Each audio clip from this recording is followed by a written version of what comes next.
귀한 인물인 사도 바울에 대하여서 계속해서 살펴보고 있습니다. 하나님, 우리들도 사도 바울처럼 살아갈 수 있는 은혜를 더하여 주시옵소서. 사도 바울은 본래는 우리보다 더 나쁜 사람이고 더 흉악한 사람이었지만 하나님의 은혜로 예수님을 만나서 그가 변화되고 사울이 되어져서 참 귀한 주의 복음을 위하여서 쓰임 받았듯이 우리들도 하나님, 우리의 모습으로 그저 뒤처지지 않게 하여 주시고 그냥 포기하지 않게 하여 주시고, 주님, 우리도 바울처럼 쓰임 받을 수 있도록 하나님 앞에 간구하며 때를 얻든지 못 얻든지 귀한 복음 전파에 힘쓰는 우리 모두가 되게 하여 주시옵소서. 그리하여서 우리 원래교회가 구원선의 역할을 잘 감당하여 우리 원래교회 이곳에 많은 사람들이 와서 구원받고 천국길을 갈 수 있도록 우리들을 사용하여 주시옵소서. 이 시간 말씀 들을 때에 우리의 마음이 뜨거워지게 하시고 우리의 감동이 되게 하여 주시고 또 우리를 전도자로 사용하여 주시옵소서. 예수님 이름으로 기도드리옵나이다. 아멘. 예, 사도행전 26장에 이제 다다랐습니다. 많이 왔습니다. 1장부터 25장까지 마치고 26장, 27장, 28장 하면 석장을 가면 이제 마치게 되어지고 지금 97번째 강의를 하고 있습니다. 오래 오셨습니다. 25장 13절에서 27절까지에서는 베스도 총독이 헤롯 아그리파 2세에게 바울의 일에 대해서 자문을 구한 사실을 우리가 지난번에 살펴보았습니다. 이어 오늘 본문은 아그리파 앞에 선 바울이 변론하는 내용을 소개하고 있습니다. 이 변론은 사도행전에 나타난 바울의 마지막 변론입니다. 첫 번째 변론은 무슨 변론이었는지 아세요? 예, 몰라주셔서 감사합니다. 22장 1절에서 22절까지 보면 유대인을 상대로 해서 변론을 합니다. 그 다음에 23장에 와서요, 22장에서 첫 번째 변론을 하고 22장에 가서 공회 앞에서 변론을 하게 되었습니다. 그리고 다시 24장에 와서 벨릭스 앞에서 변론을 하게 되었습니다. 세 번째지요. 그 다음에 네 번째는 25장에서 베스도 앞에서 변론을 하게 되었습니다. 그리고 다섯 번째 마지막 변론이 오늘 이 내용입니다.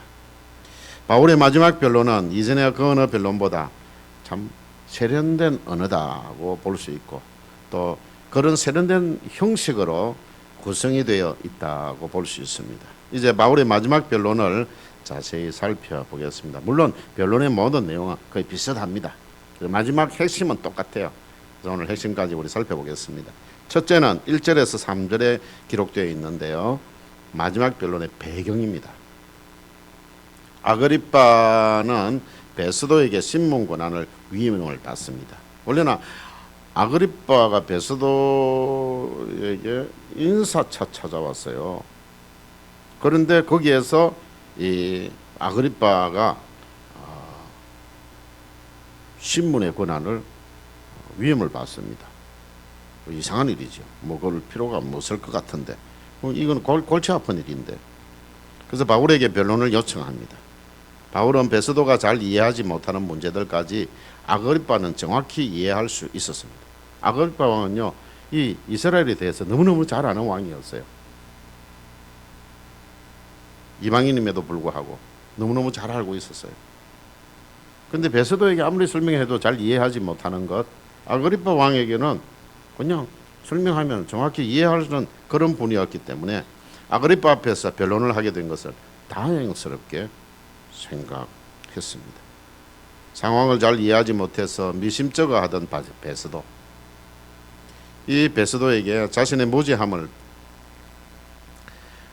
베스도에게 인사차 찾아온 바로 그 아그리빠를 통해서 입증할 수 있게 되었다. 여러분들 이상하지 않습니까? 그런데 이상한 일을 하시는 분이 계세요. 신기한 일도 하시고요, 아주 특별한 일, 이런 일을 하시는 분이 계십니다. 그분이 바로 우리 아버지 하나님이십니다. 하나님께서 이렇게 하시는 것이지요. 그러니까 우리는 우리의 계산으로 A, B, C, D 할 필요 없어요. 이상하게 가는 것 같아도 하나님께서 하시면 합력하여 선을 이루시는 분이십니다. 이렇게 하게 되어진 것입니다. 바울은 마지막 변론을 통해서 자기의 변호뿐 아니라 적극적인 복음 선포의 기회로 삼게 되어집니다. 자, 이렇게 마지막 변론의 배경은 이렇습니다.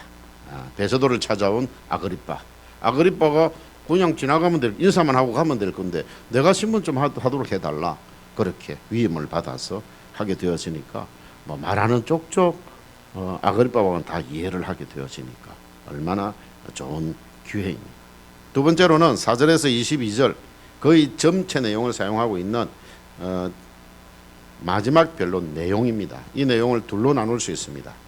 하나는 먼저는 4절에서 12절까지입니다. 자신이 유대교인이었을 때를 회상하고 있습니다.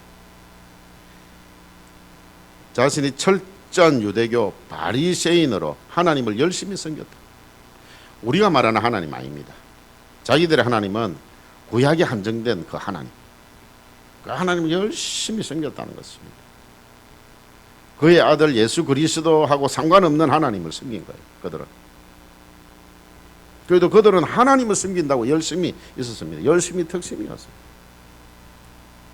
얼마나 열심히 했는지 다른 나라에까지 찾아가, 다른 성에까지 찾아가 가지고 예수 믿는 사람들을 잡아다 괴롭히고 했던 사람입니다. 그래서 자기가 나사렛 예수를 대적해서 핍박하던 자임을 고백을 하고 있습니다. 그리고 다메섹 회심 사건을 반복해서 언급을 하고 있습니다. 내가 그 다메섹에 가가지고 다른 곳에 가가지고 내가 뭐 다른 데까지 찾아가가지고, 우리는 뭐 핍박을 하더라도 옆에 있는 데나 하지 뭐 어디 찾아가가지고 저 뭐 여러분들이 저 괴정에 있는, 안 그러면 저기 울산에 있는, 대구에 있는 그 성도들 찾아가가지고 그건 귀찮아서라도 안 하잖아요. 그러면은 얼마나 열심히 했던지 그렇게 했다는 것입니다. 이 다메섹 회심 사건을 반복해서 언급하는 이유가 있습니다. 다메섹 회심 사건이 바로 이방 선교를 하게 된 결정적인 사건이기 때문입니다. 이 사건으로 말미암아 그는 이방 선교의 대표주자가 되어진 것이지. 그리고 동족인 유대인에게는 자신이 복음을 전하게 된 체험적인 사건입니다. 내가 예수님을 만났다. 그 메시아이신 예수님을 만났다. 너희들 나하고 같이 그 예수님을 핍박했는데 그 예수님을 내가 만났다. 그렇게 하고 있는 거예요.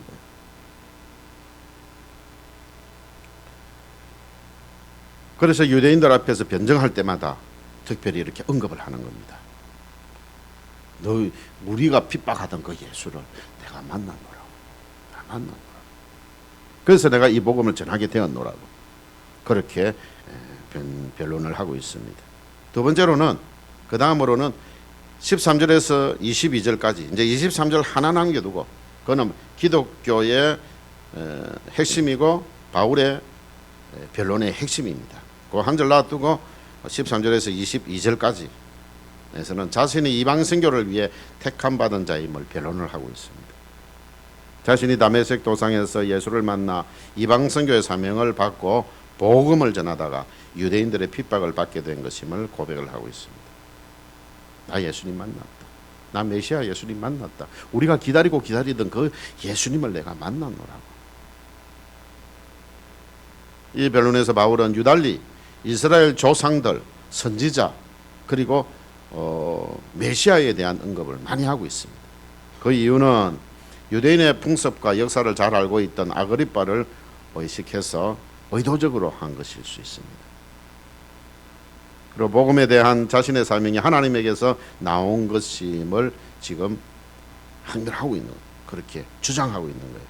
그렇기 때문에 하나님을 동일하게 섬기고 있는 자신, 나도 유대인이었다, 나도 유대교였다,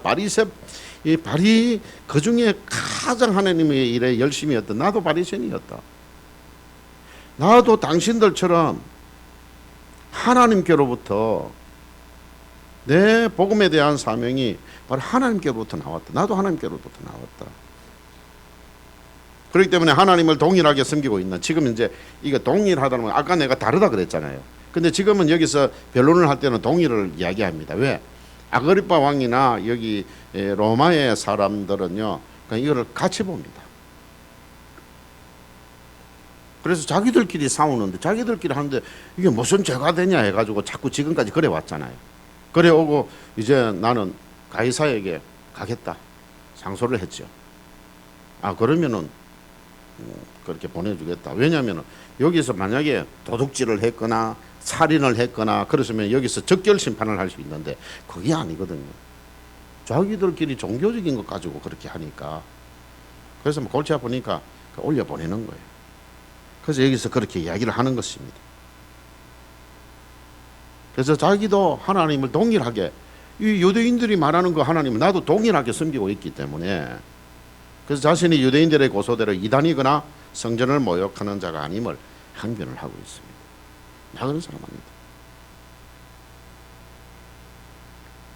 이렇게 보면 됩니다. 그 이스라엘은 구약의 하나님만 섬기고 있고 이제는 그 메시아로 오신 예수 그리스도의 성부 되시는 그 하나님 이렇게 해서 이제 더 폭넓게 진짜 하나님을 섬기고 있는 거 바울은. 유대인들은 요 하나님만 섬기고 있었죠. 그런데 어쨌든 하나님이니까 하나님을 나는 섬기는 자다. 그렇게 이야기를 하는 거예요. 저들은 잘 못 지금 알고 있지만 유대인들은 그러나 그 하나님을 섬기고 있다. 유대인들의 고소가 조상들이 전해준 말씀과 구약의 예언을 거부하는 유대인의 완악한 마음에서 나온 것임을 이렇게 슬쩍 건드리는 거예요. 자신이 전하는 복음이 전혀 새로운 것이 아니고 모세 이전부터 약속이 되어 있었고 그리고 성취된 언약의 복음임을 변론을 하고 있는 것입니다. 그래서 자기가 유대교 전통과 배치되지 않고 있음을 보여주려고 합니다. 지금 그래서 너희들이 지금 요만큼 모자란다 지금. 너희들이 하나님 열심히 섬겨. 나도 그렇게 안 섬겼냐. 나도 그렇게 섬겨왔다. 근데 나는 이 예수님을 만났다. 그래서 너희들도 이제는 이 하나님에서 벗어나서 이제 내가 믿는 하나님, 진정한 복음, 예수 그리스도 그분을 같이 섬기자라고 지금 하고 있는 것입니다. 그래서 마지막으로 23절에 크게 세 번째로 23절에 기록되어 있는 바울이 행한 마지막 변론의 핵심입니다. 이거는 모든 변론의 핵심이었습니다. 이 바울의 변론의 핵심은 기독교의 핵심이기도 합니다. 메시아이신 예수 그리스도의 죽음, 고난과 죽음, 그리고 부활, 이걸 통해서 구원이 이루어졌다. 이것이 복음이다. 이 구원은 이스라엘과 이방인에게 동등하게 전파되어져야 하는 것이다. 여러분들이 그냥 변론의 자리에서 자기 목숨이나 건지려고 사람들은 하지 않겠어요? 나 살고 싶어가지고 그렇게 할 건데 오히려 더 목에 칼이 들어올 그런 변론을 하고 있지 않습니까? 왜 그러겠습니까? 생명은 하나님께 달려 있습니까? 하나님이 나를 로마에 보내주려는 확신이 있습니까? 그렇게 하는 겁니다. 어떤 방법을 통해서든 하나님이 하실 거다. 그런 체험을 많이 해왔잖아요. 옥에 갇혀 있을 때에도 하나님께서 착고를 풀어주시고 해방시켜 주시고 그리고 얼마나 많은 죽을 고비를 넘겼습니까?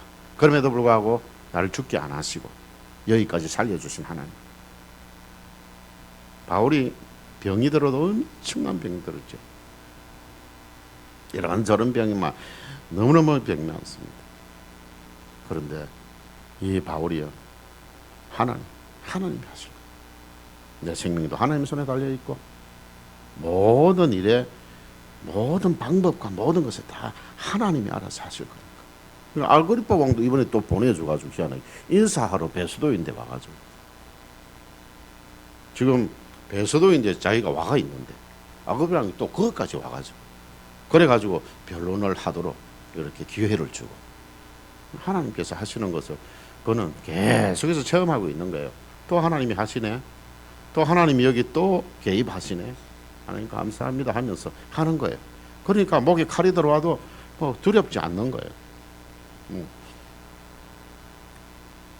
아마 그런 마음이 제가 그런 마음을 한번 든 적이 있는데 제가 한번 2013년도에 쓰러졌을 때에 하나님 내 이게 쓰러져 가지고 병신되거나 뭐 이래 가지고 죽어보면 하나님 손해지요. 내 손해입니다. 하나님 손해지. 내가 그래 한 적이 있습니다. 바울이요, 안 그렇겠나 싶은 생각이 들어요. 하나님 손해지요. 뭐 내가 하나님 위해서 이 목숨 바치겠다고 했는데 내가 여기서 죽어버리면 하나님 손해니까 하나님이 알아서 해주시겠죠. 그런 배짱이 있은 거예요. 그런 배짱이. 그래서 사망한 너의 손은 것이 어디 있느냐? 죽음도 두렵지 않다. 그렇게 한 거예요. 저와 여러분도 그런 배짱을 가질 수 있기를 바랍니다. 좀 배짱 좀 있어야 돼요. 예수 믿는 사람이. 우리가 이상에서 보듯이 바울의 마지막 변론의 차원을 넘어서 복음 선포의 장으로 변해가고 있는 것을 보게 되었습니다. 그러니까 어떤 상황 가운데서도 우리는요, 바울처럼 그냥 내 목숨 하나 보전하기에 급급하지 말고 오히려 복음의 증거의 기회로 삼아야 한다는 것입니다. 그러면 하나님께서 하시는 거예요. 때를 얻든지 못 얻든지 복음을 전하고자 한 바울, 그렇게 생각하면서 우리도 때를 얻든지 못 얻든지 사람이 우리 집에 누가 찾아오면 그건 복음의 기회로 삼으면 됩니다. 저는 이렇게 막 달려가고 우리 저 원래교회 왔을 때요. 그래가지고 제가 김해 그때 무슨 일로 갔는지 모르겠어요. 그래서 고속도로를 타고 위로 올라가는데 뭐가 하판 하나가요 막 날아와가지고 와장창 하는 거예요. 처음에 우리 그 스타렉스 뽑았을 때는요, 이 안테나가 있는 그 스타렉스였어요. 예. 안테나를 쭉 우리가 손으로 쭉 뽑아 올려가지고 그래가지고 했던 그런 이 쭉 뽑았는데 이게 막 휘어져 버리고 하판이 오른쪽 유리창으로 확 오는데 다 깨질 것 같았는데 깨지지 않았어요. 그래가지고 빙 바람 때문에 해가지고 옆구리를 크 쳤어요. 그리고는 차를 세우는데 그 차도 세우고 나도 세우고 그런데 승용차 하나가 또 떡 서더라고요. 그래서 우리 인도들이만 내가 보았으니까 내가 증인이 되어주겠다 그러더라고요. 그래서 차가 별로 크게 많이 안 상했으니까 뭐 안 해도 되겠습니다. 우리가 막 너무 고맙다고 이렇게 차가 그걸 가다가 그냥 가버리면 될 건데 그 자기가 증인이 되겠다고 서주는 거예요. 고속도로 거기에서 고맙다고 그렇게 하고 이분은 또 부산에 계란을 이렇게 뭐 팔고 하는 그런 분인데 부모님 뵈러 왔다가 지금 돌아가는 길인데 이걸 묵고 가지 못하고 했어요. 그렇게 됐습니다. 죄송합니다. 그러더라고요. 그래서 그렇다면 고치는 거는 내가 고칠 테니까 원래교회 목사인데 그리고 원래교회에 붙어 있으니까 원래교회 목사인데 기회가 되면 원래교회 한번 오시고 가까이 어디 사느냐 하니까 어디 산다 그러다 그 가까운 교회에 10번만 나가라고 10번만 내하고 약속하자 그랬습니다. 10번 나갔는지 몰라고 우리 원래교회는 안 왔습니다. 어쨌든 양심의 가치기 대해서 언젠가는 하나님 부르시는 사람 같으면 그래 또 안 하겠어요. 그런 기회가 될 수 있겠죠. 그리고 또 대양교에서 이렇게 쭉 오고 있는데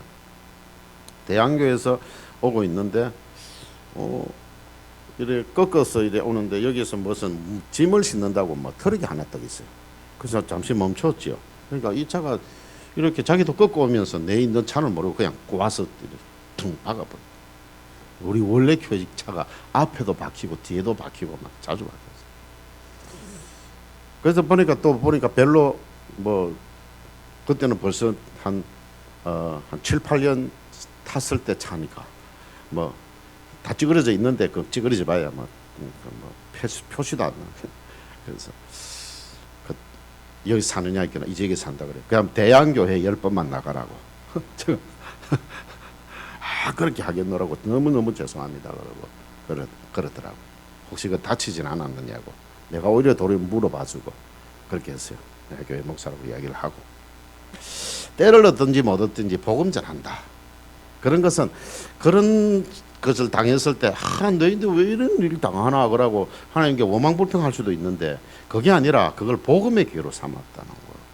그것도 하나님께서 나에게 주신 은사였다, 은혜였다 생각을 합니다. 뭐 제가 하려고 해서 어떻게 저는요 원래 성질이 못된 사람이었거든요. 근데 성령께서 내 안에 들어가서 예수님 내 중심에 모셔놓으니까 내가 변하더라고요. 딱 20살 때 변했습니다. 20살 이전까지는요. 20살 이전까지 저를 생각하는 사람들은요. 아주 고집불통이고 못돼 빠진 신수복이로 기억합니다. 근데 지금 만나보면은 표정도 달라지고 말투도 달라지고 사람이 달라졌다고 이야기를 합니다. 오래간만에 만나는 사람들은 그렇게 말을 합니다. 내가 달라지고자 해서 그랬겠습니까?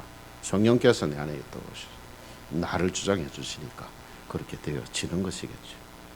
사도 바울은 바로 그런 사람이었습니다. 예수님을 만나고 예수님을 자기의 모든 것을 분투만도 못하게 여기고 다 버려버리고 예수님을 가장 가치 있는 분은 예수님을 모셔드렸잖아요. 그리고 나니까 하나님께서 하나하나씩 자기가 가지고 있었던 그런 달란트들을 중간중간에 사용하시도록 하셨잖아요. 계속 사용. 그 이전에는요 그것을 아주 자기 교만 덩어리로 만들었는데 그때부터는 그게 아니라 하나님의 도구로 쓰임을 받게 되어졌죠. 다 버리라는 것 아닙니다.